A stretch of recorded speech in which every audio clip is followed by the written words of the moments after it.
Hello everyone, welcome to my channel and welcome back to my another new vlog. আমি সুদীপা নিয়ে এসেছি নতুন একটা ভ্লগ ভিডিও তোমাদের সামনে। তো আমার ভিডিওতে তোমাদের সবাইকে অনেক অনেক ওয়েলকাম।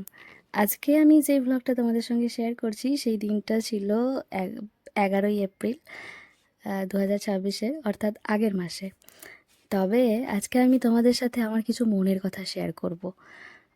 সেটা হচ্ছে মানে মনের কথা শুধু নয়, আমার নিজস্ব জীবনের উপলব্ধিও বটে।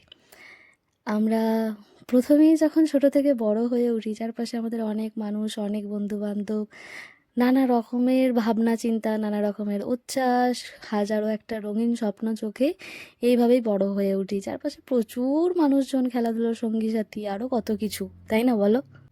তবে আস্তে আস্তে যখন আমরা বড় হয়ে উঠি, জীবনের মানে বুঝতে শিখি, তখন দেখি আস্তে আস্তে আমাদের চারপাশটা ফাঁকা হয়ে যায়। আসলে সত্যিকারের বন্ধু বলতে হয়তো কেউই থাকে না। আগেকার জেনারেশনে তাও ছিল, মানে অবশ্যই ছিল আমাদের বাবা মায়েদের জেনারেশনে। তবে আমাদের জেনারেশনটা, মানে এই যে আমরা যেই সময়টা ফেস করছি, তাতে আমাদের চারপাশে মানুষজন নিজেদের প্রয়োজন বা হয়তো স্বার্থ ছাড়া খুব কম মানুষই তুমি দেখতে পাবে, বা হয়তো পাবেই না। মানে একজন একদম যে তোমার বেস্ট ফ্রেন্ড, স্বার্থহীনভাবে মেশে, এরকম মানুষও তুমি পাবে না। আহ, থাকে না, একদমই তা নয়, তবে তারাও না সময়ের সাথে সাথে হারিয়ে যায়, আস্তে আস্তে দূরে কোথায় যেন চলে যায়।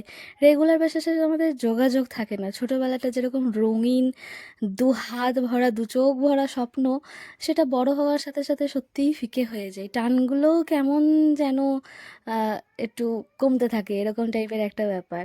ওই মুঠোয় ধরে রাখা বালির মতো আস্তে আস্তে যেন ঝরে পড়তে পড়তে পড়তে পড়তে শেষে হয়তো সেই অর্থে কিছুই থাকে না। তো যাই হোক, তো তখন তুমি যখন বুঝতে শিখে যাবে যে তোমার বন্ধু আলটিমেটলি তুমি, তুমি ছাড়া কেউ নেই, তুমি তোমার জীবনের সবচেয়ে বড় প্রায়োরিটি, তুমি তোমার জীবনের সেই মানুষটা যাকে তুমি নিজেই নিজেকে ভালো রাখবে, নিজে নিজেকে আঁকলে রাখবে, নিজেই নিজের খেয়াল রাখবে, সেই জিনিসটা যখন বুঝে যাবে, তখন চারপাশে একটা অদ্ভুত শান্তিও অনুভব করবে। তো আমি এখন সেই মুহূর্তেই দাঁড়িয়ে রয়েছি বলা যেতে পারে। চারপাশে বাবা মা, দাদু দিদা বা দু চারজন পরিবারের মানুষ ছাড়া আর সেই অর্থে কাউকেই আমি খুব একটা আপন বা নিজের এরকম খুব একটা বলতে পারি না। যাই হোক, বন্ধুবান্ধব নেই বলা ভুল, কয়েকজন অবশ্যই রয়েছে, তারা অবশ্যই ভালো। তবে তারাও তাদের নিজের কাজে ব্যস্ত।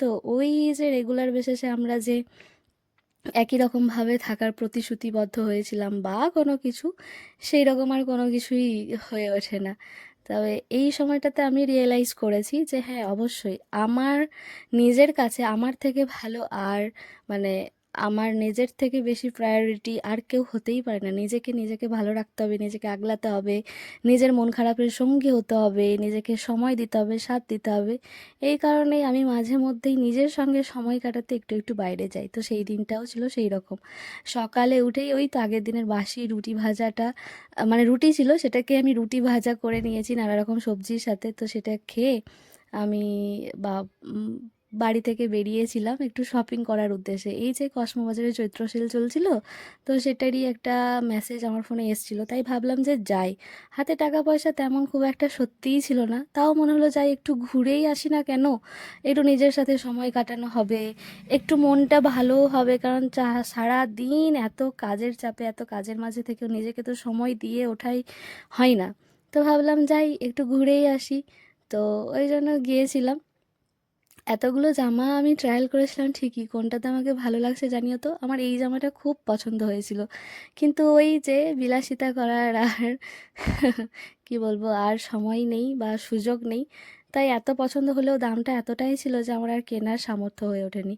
তবে এই রেড কালারের টপটা আমার ভীষণ ভালো লেগেছিল, গেঞ্জি আর কি। দুটো প্যান্ট, দুটো টপ আর দুটো গেঞ্জি আমি ট্রায়াল করেছিলাম, তার মধ্যে আমি একটা প্যান্ট আর ওই লাল গেঞ্জিটা নিয়েছি। কি আর করার, আমার সেই অর্থে সামর্থ্য নেই, কারণ মাথায় বেশ কিছু ঋণ দেনা রয়েছে।